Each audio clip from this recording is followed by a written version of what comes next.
آپ سب خیریت سے ہوں گے۔ انسانی جسم کے اندر کچھ ایسی بیماریاں ہیں جو جب سٹارٹ ہوتی ہیں، شروع ہوتی ہیں، تو وہ کافی زیادہ ڈیفرنٹ آرگنز کے اوپر اثر انداز ہوتی ہیں۔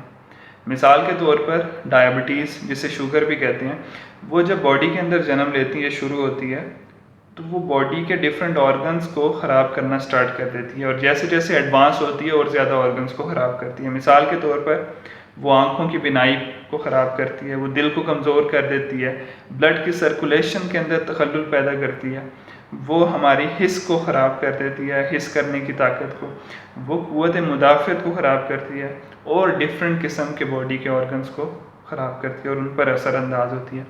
اسی طرح روح کی کچھ بیماریاں ہیں جو کہ اگر سٹارٹ ہو جائیں تو وہ روح کے ہر اسپیکٹ کے اوپر ہمیں اثر انداز ہوتی ہیں اور خراب کرتی ہیں روح کا ہر اسپیکٹ۔ مثال کے طور پر فحش سوچ، فحاشی جیسی سوچ ہونا، وہ انسان کے روح کو کافی افیکٹ کرتی ہے۔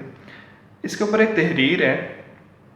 تحریر کچھ یوں ہے کہ فحاشی جب کسی باغ میں آتی ہے تو وہ تنہا نہیں آتی، وہ اپنے ساتھ بے حیائی، لالچ، ہوس، حسد، جھوٹ اور بے صبری، اور سب سے بڑی چیز بے چینی کو اپنے ساتھ لے کے آتی ہے۔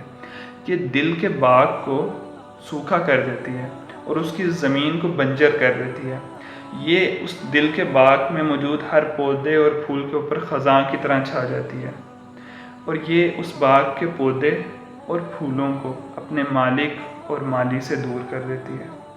یہ اقتباس اور تحریر کافی خوبصورت ہے، اور اللہ پاک آپ کو آسانیاں عطا کرے اور آسانیاں عطا کرنے کی توفیق عطا فرمائے، اور خدا کرم کرے اور آپ کو کرم کرنے کی توفیق عطا فرمائے۔ شکریہ۔